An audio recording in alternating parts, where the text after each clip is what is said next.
আসসালামু আলাইকুম। আশা করি আপনারা সবাই ভালো আছেন। আমরাও আল্লাহর রহমতে ভালো আছি। আজকের ভিডিওটা আমি বাইরে গেছিলাম, আমার ফ্রেন্ড আসছে, ফ্রেন্ডের সাথে তিশা আর ওর দেবর আসছে, তো আমরা একসাথে ঘুরতে গেছিলাম। আইসে আবার টাকা তিশা ফোনে তো কাঁপে গে। আমাদের অনেক দিন থেকেই ইচ্ছা ছিল আর কি যে আমরা একদিন স্টেশনে যাব। যদিও আমার স্টেশনে যাওয়াই হয় প্রায় সময়, যেহেতু আমি রাজশাহীতে ট্রেনে করে যাই। তবে এমনি ইচ্ছা ছিল যে আমরা দুইজন একদিন যাব স্টেশনে, তো সেটাই গেলাম। আর আমরা যাওয়ার সাথে সাথে ট্রেন আসলো, এটা অদ্ভুত। এই তো তারপরে এদিকে হাঁটতে হাঁটতে হঠাৎ করে বাচ্চার সাথে দেখা হয়ে গেল। অনেক ক্ষুধার্ত ছিল, আমার পিছন পিছন ঘুরে বেড়াচ্ছিল। তারপরে ওকে একটা পাউরুটি কিনে খেতে দিলাম। আর এই যে ভিতর ডিম কিভাবে 2 আঙ্গুল দিয়ে খেতে দিচ্ছে, মানে কোনোভাবে স্বাদ চড়াতে পারলে সে বাঁচে। তারপরে আমরা ব্রিজের উপরে উঠলাম, ব্রিজের উপরে উঠে অনেকক্ষণ ছিলাম। আর এত রোদ, শীতকাল তবুও যেন শীত লাগে না। হবে ইনশাল্লাহ, হবে সময় দে, হয়ে যাবে।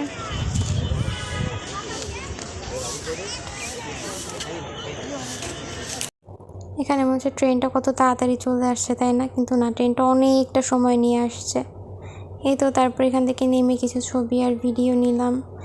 তারপরে এই যে এই জায়গাটাই হয়তো বা কেউ থাকে। আসলে জীবন কতটা কষ্টের এইগুলো দেখলে বোঝা যায় যে আমরা আলহামদুলিল্লাহ কত ভালো আছি এবং মানুষ কত কষ্টেও থাকে।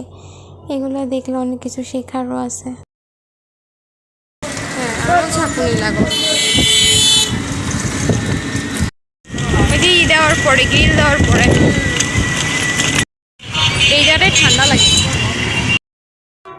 তারপরে আমরা ওইখান থেকে পৌরসভার ভিতরে ঢুকলাম। আসলে পৌর পার্কে যাওয়ার জন্যই আমরা বের হয়েছিলাম, তবে তারপরে ভাবলাম যে না, স্টেশন থেকে একটু ঘুরে আসি।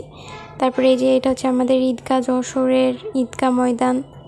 এখান থেকে যাব হচ্ছে পৌর পার্কের ভিতরে, যেখানে তিশা টাকা বের করছে। আমি নেমে ভিতরে আস্তে আস্তে ঢুকে যাব।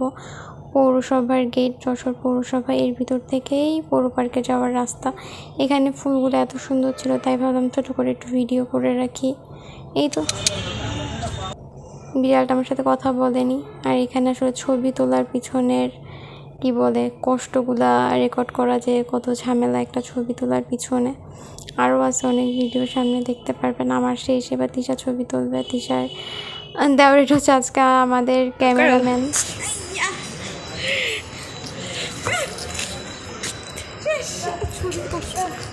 এই তো তারপরে মামাকে বললাম, মামা আপনার সাথে একটু ছবি তুলবো। থ্যাংক ইউ মামা। ছবি তোলা শেষ করে এই তো পৌর পার্কের ভিতরে ঢুকছি। পৌর পার্কে অনেকটা সময় ছিলাম একসাথে, অনেক ছবি তুলেছি, ভিডিও নিছি, অনেক সময় কাটাইছি। যে এখানে দাদু আর নাতনির ছোট্ট একটা মুহূর্ত ক্যাপচার করে রেখেছি। কি ছবি দেখতেছে, ছবি চেক করতেছে, ঠিক আছে নাকি ভাইয়া? পৌর পার্কের পুকুরে গোসল করা নিষেধ। আসলে এখানে অনেকেই মানে ডুবে মারা গেছে, তো তারপর থেকে এটা বলে দিচ্ছে। আর এই যে আবার ছবি তোলার পিছনে কত কি করা লাগে, সেইটাই ভিডিও বা ছবির পিছনে। আসলে যারা মোটামুটি ছবি টবি তোলে তারা জানেই যে কতটা প্যারা। ফাইনালি আবার উঠাই দিবানি তোমার, দাঁড়াও, হাতের ছবি নেসছে। এই তো এবার তিশা বসেছে ছবি তোলার জন্য আর ভিডিও নেওয়ার জন্য। খোলো,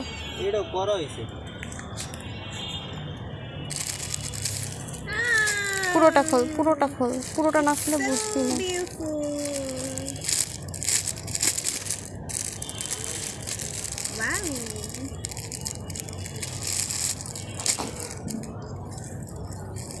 বেশি বড় হয়ে যাবে না, শর্ট পড়লে শর্ট। কিউট না? ওয়েলকাম।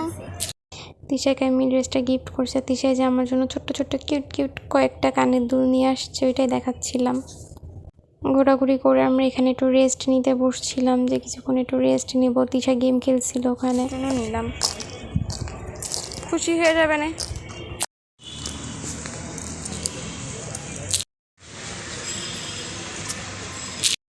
এই তো আজকে দিনটা শেষ। এইভাবেই কাটলো। এই যে মিমির জন্য নিয়ে আসছিলাম ঘাস, সেই ঘাস ওকে দিছে। ও হচ্ছে ঘাস খায়। আসলে বিড়ালরা নিজেদের পেট পরিষ্কার রাখার জন্য ঘাস খায়, কিন্তু আমি রোজ রোজ ঘাস দিতে পারি না।